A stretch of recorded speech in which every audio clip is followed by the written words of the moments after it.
Je crois que ce qu'on a pu constater aujourd'hui, c'est clairement que nous évoluons, que notre filière évolue dans un environnement qui est extrêmement complexe, que ce soit sur le plan national ou que ce soit sur le plan européen. On en a eu un certain nombre d'exemples.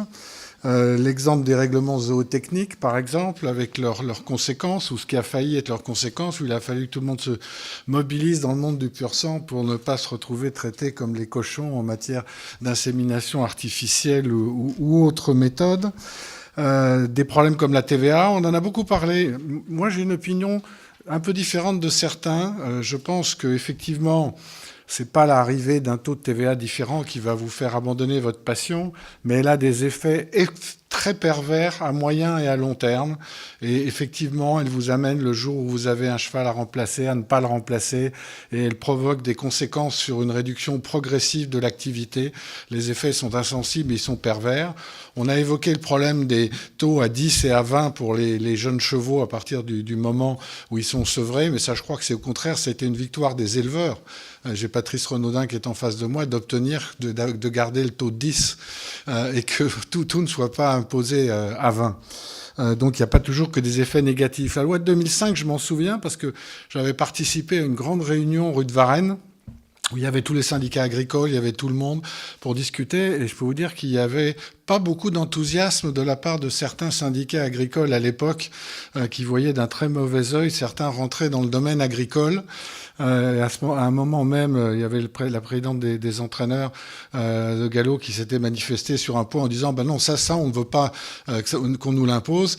Et on s'était tous retournés vers elle en disant il faut savoir ce qu'on veut.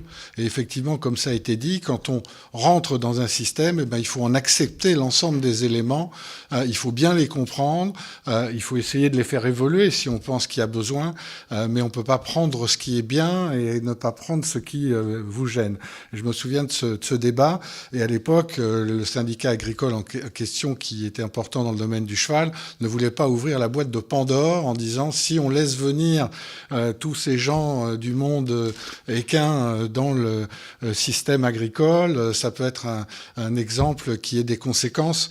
Donc je crois qu'il faut effectivement voir le bilan, voir ce qui peut être amélioré, mais il faut toujours, quand on rentre dans un système, essayer d'y aller jusqu'au bout. Je crois qu'on l'a dit. Moi, ce que je constate, si j'essaie de voir un peu globalement par rapport à un certain nombre d'interventions et à ce que j'ai pu vivre personnellement, on constate pour moi clairement qu'il y a un manque d'unité dans les grands secteurs de la filière. On a beaucoup de mal à apprécier les nouveaux enjeux de la société actuelle et on a beaucoup de mal à se faire entendre des décisionnaires. C'est une filière très éclatée. Moi, je suis très opposé au cumul des mandats.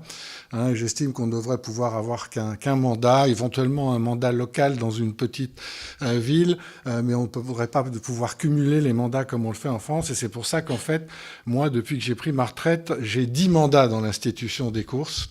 Ce qui vous montre effectivement que on n'applique pas toujours à soi-même les règles qu'on préconise, mais ça permet de donner une ouverture sur beaucoup de choses, puisque j'ai des mandats à la fois sur le plan mondial et sur le plan national, sur le plan, je peux vous les citer, il y a la Confédération du cheval international où on est associé avec la FEI pour la politique du cheval, notamment dans les relations avec l'OIE qui a été évoquée tout à l'heure, qui est très importante sur le plan des problèmes sanitaires, où j'ai eu l'occasion d'ailleurs d'intervenir la semaine dernière, la Fédération internationale des autorités hippiques, France Gallo, qui était ma maison d'origine, le FRBC, qui est le comité de promotion des courses et de l'élevage français pour le pur sang. Je suis délégué international de la Fédération française d'équitation, membre du conseil d'administration de l'IFCE, membre du comité d'engagement du Fonds Éperon. Je m'excuse pour celui qui tout à l'heure s'est plaint de ne pas avoir eu sa subvention au niveau du Fonds Éperon. Je pense que c'est l'époque où j'étais pas membre, certainement. Hippolia. Bon, et Fonds Éperon, c'est quelque chose de très important qu'on oublie. On parlait des comment aider le monde. Et le Fonds Éperon, c'est une dotation annuelle de 9 millions d'euros qui est utilisée pour des projets à caractère équestre. C'est de l'argent qui vient des courses. Ce sont les courses qui donnent 9 millions d'euros à un fonds qui redistribue à l'ensemble des sports équestres sous réserve, et ça c'était l'idée géniale de Paul Essartial quand on l'a créé, sous réserve qu'il y ait un apport des collectivités locales, jamais à plus de 50%, 50%, et uniquement en complément de soutiens locaux, territoriaux, régionaux. Et donc c'est quelque chose de très important qui montre la solidarité existe quand même dans cette dispersion. Je suis membre également, pour terminer, d'Hippolia, le pôle de compétitivité, et du Conseil des chevaux de Basse-Normandie. Donc, ce que je crois, c'est que c'est effectivement, comme on le disait, c'est une filière, notre filière, qui est une filière de passionnés, mais qui, clairement, aujourd'hui, est confrontée à de nombreuses cultures différentes, qui ne sont pas toujours faciles à mettre ensemble. J'ai vécu l'époque de la FIVAL, plusieurs interlocuteurs en ont parlé. C'était un projet ambitieux pour avoir une interprofession qui a failli réussir et qui effectivement, comme ça a été souligné tout à l'heure, du fait de la culture différente ou de la nature différente ou de la taille différente de toutes les personnes concernées par une interprofession agricole cheval, équidé, n'a pas pu voir le jour. Je pense qu'on peut le regretter parce que je pense qu'effectivement ça aurait été une force et qu'on serait peut-être pas aujourd'hui en train d'évoquer certains des sujets qu'on a évoqués aujourd'hui si cette interprofession avait pu exister. Et moi j'avais même à l'époque comme projet que l'UNIC en devienne le bras armé commercial. On aurait pu créer des synergies entre plusieurs entités et peut-être en réduire le nombre, en améliorer l'efficacité. Il y a eu une autre occasion que j'ai regrettée, mais alors là ça paraît un peu contradictoire, c'est quand on a créé, transformé les haras nationaux pour en faire un EPA. Il y avait eu une discussion de savoir est-ce qu'on en fait un EPA ou est-ce qu'on en fait un EPIC. On a finalement choisi pour l'EPA. C'était normal avec un gouvernement à l'époque de gauche que c'était soutenu par tous ceux qui, au cabinet, suivaient le projet. Moi, je pense que si on avait fait un EPIC et qu'on avait pu, alors là, cette fois-ci, raccrocher l'UNIC à cet EPIC, on aurait probablement donné une vocation extrêmement importante à ce qu'est l'IFCE aujourd'hui sur le plan des relations internationales. Cela dit, je crois qu'aujourd'hui, on peut avoir beaucoup d'espoir sur l'évolution. La réunion d'aujourd'hui, je crois, est symptomatique du débat qu'on peut avoir sur différents points, des pistes qu'on peut éventuellement trouver et des problèmes qu'on peut rencontrer. Il y a également d'autres instances qui se sont créées. Il y en a jamais assez dans l'institution. Il y a notamment un comité filière de l'IFCE. Et je crois que c'est un comité qui peut apporter beaucoup de choses parce qu'il y a l'ensemble des représentants de ce qu'on appelait tout à l'heure les sociétés mères. Alors, il y en a une qui n'a pas été mentionnée. Alors, elle est une société mère un peu différente, mais il ne faut pas oublier la Fédération française d'équitation. Quand on cite les deux sociétés mères trop galop, la SHF, la SFET, mais il y a aussi la FFE qui est importante, puisque quand il s'agit d'arbitrer le fonds équitation, a été une des conséquences du changement du régime de TVA, mais ça, il ne faut pas le dire trop fort. Le fonds équitation, alors qu'il devait être partagé à un moment en trois entre la Fédération française d'équitation, la SHF, et puis un fonds pour des actions communes, finalement, par un arbitrage ministériel, par l'arbitrage de Matignon, a été en totalité attribué à la Fédération française d'équitation, au club équestre. Je ne dis pas qu'il n'en avait pas besoin, mais je pense que c'est une occasion ratée de créer une solidarité entre les uns et les autres, et qu'on est assez fort dans ce domaine-là pour répéter ce genre de choses. Et vous pensez qu'aujourd'hui, l'arbitrage de la distribution du fonds d'équitation est fait par le cabinet du Premier ministre et n'est pas fait par la filière, je dirais, est un signe qui montre qu'il y a du travail à faire. Et je voudrais répondre à ce que disait tout à l'heure Jean. Je suis persuadé qu'aujourd'hui, une bonne partie de nos structures ne sont absolument pas habituées à fonctionner comme les grandes sociétés actuelles et qu'il y a un problème de gouvernance qui vient pour la plupart des structures juridiques gérer un secteur comme l'institution des courses à travers des associations de loi de 1901. Ça paraît aujourd'hui défier l'entendement alors qu'on devrait être dans des systèmes de directoire, de conseils de surveillance et pas avec un comité de 54 personnes. Il y en avait 50, on en a encore rajouté 4.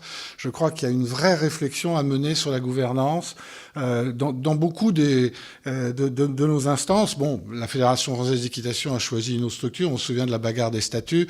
La SHF vient de se rénover, donc on ne va pas révolutionner tout de suite. Mais je pense qu'il y a un travail de fond à faire sur la gouvernance et la crédibilité vis-à-vis de nos interlocuteurs officiels. Je crois surtout qu'il y a un grand potentiel d'action commune dans notre filière. Alors, il y a des actions qui ne sont pas liées au débat d'aujourd'hui. J'en citerai quand même quelques-unes, parce que tout n'est pas noir. Le marketing commun des courses qui vient d'être mis en place entre le TRO, le Gallo, le PMU, qu'il était temps quand même de le faire depuis le temps qu'on travaille ensemble. On parlait tout à l'heure des actions auprès des collectivités locales. Vous parliez du cheval dans la vigne. Moi, je suis très attaché, ça m'intéresse beaucoup, mais je suis très attaché aussi au cheval dans la ville. Je crois que c'est quelque chose de très important. J'ai vu, on a évoqué un certain nombre d'expériences qui étaient faites, notamment la vigne. Moi, j'en ai vu une aussi qui était pour le herçage qu'on avait mis en place avec la SFET au moment du concours de Paris-Eiffel pour le herçage des terrains de concours hippiques, non plus avec des tracteurs, mais avec des chevaux et tirant des herses. Le cheval pour les handicapés, personne ne l'a évoqué aujourd'hui, mais je pense que c'est effectivement pas directement dans le domaine agricole qu'on traite, mais dans le domaine de l'image ou des actions qu'on peut mener, c'est quelque chose de très important. Maintenant, il y a tout ce qui est lié à notre filière. Alors bien évidemment, il y a toutes les questions sanitaires. Bon là, comme ça a été dit par le docteur Cort ce matin, on a le RESP qui est extrêmement efficace, qui a été mis en place par l'institution des courses et qui donne de très très bons résultats. Les relations avec l'OIE qui sont très importantes et qu'on va pérenniser pour les années à venir, où on finance au sein de la Confédération internationale, on finance des recherches en matière de maladies, de vaccins, le problème de peste équine, le problème de la morve, le problème de la grippe, où il y a encore beaucoup de travaux à faire. Bon, je reviendrai pas sur le problème du bien-être et de la fin de vie, parce que ça a été longuement débattu aujourd'hui. Simplement, je me réjouis de ce travail qui vient d'être initié, notamment avec l'aide du Fonds EPRON, pour la mise en place, et le docteur Gadot qui est là en est un des acteurs importants, ce travail qui est fait sur la charte du bien-être des chevaux. Je pense que c'est très important, ça a été dit ce matin, mais je pense qu'il faut insister beaucoup.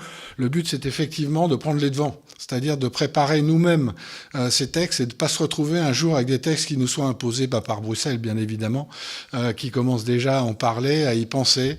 Donc prenons de l'avance. Quand on a réussi à faire une signature l'autre jour, à la dernière minute, elle avait failli ne pas se faire. Il y a toujours des épidermes sensibles parce que toutes les sociétés mères n'y avaient pas été associées. Mais je crois qu'il faut essayer d'arrêter de freiner. Il faut plutôt essayer d'accélérer sur des dossiers comme ceux-là qui vont être prioritaires et qui sont fondamentaux dans la société dans laquelle nous sommes. Le problème de la fin de vie, ça c'est bien évidemment un très gros problème qu'on a longuement évoqué aujourd'hui. Je ne reviendrai pas dessus. Simplement en signalant qu'il y a une éventualité de fin de vie qui n'a pas été évoquée, c'est que quand un cheval, vraiment, on veut s'en débarrasser et qu'on pense que ça coûte même trop cher l'envoyer à l'équarrissage, c'est de mettre fin à sa vie et de l'enterrer dans le jardin. Je pense qu'il y a de plus en plus de gens qui doivent le faire et il faut vraiment s'en préoccuper parce qu'un jour, ça peut devenir un grand souci. La question du statut des éleveurs, je pense, est importante par rapport au côté professionnel amateur. Ça a été évoqué, ça a été recité tout à l'heure par Jean Laine. Je crois qu'effectivement, l'identification entre professionnels et amateurs est très importante. D'après ce que j'ai vu des premiers travaux du comité filière, il est en train de se pencher sur ce problème-là, le comité filière de l'IFCE, pour essayer de déterminer des règles. Il y a une solution qui a été évoquée, je ne sais pas si c'est la bonne, qui serait une segmentation, c'est-à-dire par nombre de chevaux, ou nombre d'élèves, ou nombre de produits. On n'arrivera jamais à trouver des critères fins qui soient performants, mais si on veut effectivement enlever ceux qui ont un ou deux chevaux, en considérant que ce sont des amateurs, éleveurs amateurs et pas professionnels, on simplifierait déjà et on peut mettre la barre où on veut. Donc il y a une réflexion va être menée, mais je crois que c'est quelque chose de très important et sur lequel il faut trouver une solution. Donc je crois que ce qui est important, c'est qu'on bâtisse une double stratégie, à la fois vis-à-vis des pouvoirs publics, bien évidemment, plus unitaire. Alors, est-ce qu'il faut créer encore une nouvelle structure? Je ne sais pas. Moi, j'en préside l'unique, où il y a toutes les familles, il y a toutes les sociétés mères, il y a la Fédération des conseils des chevaux, il y a tout le monde. C'est pas calme, c'est pas simple. Il y a souvent des problèmes. Mais au moins, on se parle. Et ce qu'on voudrait, c'est effectivement qu'au plus haut niveau, notamment quand il y a le comité de filière qui se réunit, ce soit les présidents qui y aillent, et que ce soit les gens qui sont responsables au plus haut niveau et qui n'envoient pas leurs collaborateurs comme certains le font, parce que c'est à ce niveau-là aujourd'hui que les problèmes doivent être adressés, réglés, et en tout cas discutés et appréhendés. En ce qui concerne Je crois la réunion d'aujourd'hui, moi ce qui me frappe, c'est la passion, hein. Certains disaient il ne faut pas caricaturer en disant que ça n'est qu'un monde de passion. Je crois que c'est quand même avant tout un monde de passion. C'est tout ce que j'ai connu moi toute ma vie, en tout cas, et dans ma famille sur plusieurs générations. Moi, je serai peut-être probablement pas là dans 30 ans. Bon, mais ça fait déjà 48 ans que je suis là. Et en tout cas, je n'ai rencontré pendant toute ma carrière que des passionnés. Alors, on n'était pas toujours d'accord. Il y avait souvent des moments extrêmement difficiles. Mais en tout cas, il y avait toujours des échanges extrêmement positifs. Mais il faut surtout pas oublier que notre filière équine est une filière d'excellence. Et on est le seul pays au monde qui peut dire que sa filière équine est une filière d'excellence dans toutes les spécialités, dans tous les domaines, que ce soit le plat, que ce soit l'obstacle, avec la race des AQPS, que ce soit le trot, avec la race des trotteurs français, qui est le meilleur dans le monde, que ce soit les chevaux de sport, avec la race du sel français, que ce soit les poney clubs. En ce moment, on est en train d'exporter notre modèle de poney club en Chine. On a envoyé un accord avec la Fédération française d'équitation à travers l'UNIC. On a envoyé passer un accord avec un financier qui ouvre des clubs exactement sur les bases du modèle français dans des différentes provinces chinoises. Les chevaux lourds aussi qui sont toujours un potentiel d'exportation. Donc je crois qu'on a vraiment la chance d'être une filière de qualité, d'excellence, et qui mérite aujourd'hui, même si on est dans une situation financière globalement difficile, c'est l'institution des courses qui finance beaucoup de choses. Je prendrai comme exemple Equidia, la chaîne équestre. Aujourd'hui, les deux sociétés mères ont chacune 30 millions d'euros de déficit et s'interrogent pour savoir si elles vont pouvoir continuer à le financer. C'est pour ça que je regrette qu'on n'ait pas, au niveau du fonds équitation, mis une réserve pour essayer de s'assurer qu'on pouvait la conserver. Je crois qu'il y a quand même une réalité double, ce qui est d'abord l'évolution de la situation économique qui est difficile pour l'ensemble de nos acteurs. Ça, c'est extrêmement clair. Et puis, il y a aussi, ça a été dit à plusieurs reprises aujourd'hui, une évolution de la société. Le cheval n'a plus la même place dans la société. Moi, quand je regarde, je collectionnais beaucoup d'objets d'art. Quand je regarde les cartes postales du début du XXe siècle, on voit les enfants qui allaient aux courses avec des chapeaux, ils avaient tous des casquettes, les petits-enfants, les petites jeunes filles étaient avec des robes. C'était une sortie, c'était quelque chose de particulier dans la société. Maintenant, c'est fini. Les jeunes, le week-end, ils partent. Ils sont acteurs, et beaucoup plus que spectateurs. Mais on a la chance de pouvoir offrir l'ensemble des côtés de la filière. Et je sais que si on veut rendre les enfants heureux sur un hippodrome, la meilleure chose qu'on peut faire, c'est leur amener des chevaux près d'eux, qui puissent toucher, sur lesquels ils puissent monter éventuellement s'ils en sont capables, mais que le fait de leur ramener les chevaux à côté d'eux est toujours quelque chose qui a un énorme succès. Et je crois que la fibre est là. J'ai eu l'occasion d'aller encore cette année à la Meute-Beuvron pour recevoir le président de la Fédération équestre internationale avec Serge Lecomte. Et je dois dire qu'il a été bluffé, Ingmar de Vos, le président de la FEI, quand il a découvert cette passion. On joue plus de 200 fois la Marseillaise, parce qu'il y a des champions de France de toutes les catégories de poney. Mais c'est une ville qui est créée pour cet événement. Et ça fait rêver tout le monde de voir ça. Donc je crois que quand on a la force d'organiser ce genre d'événement, on peut être fier de notre filière agricole des équidés en France. Et merci de votre attention. Un dernier mot pour vous remercier à tous, déjà pour la qualité de votre écoute et puis surtout pour la chaleur de vos applaudissements. Merci aux intervenants parce que ça n'a pas été facile de donner du temps et certains ont accepté de venir alors qu'ils étaient très sollicités au quotidien dans leur activité professionnelle. Donc merci à tous.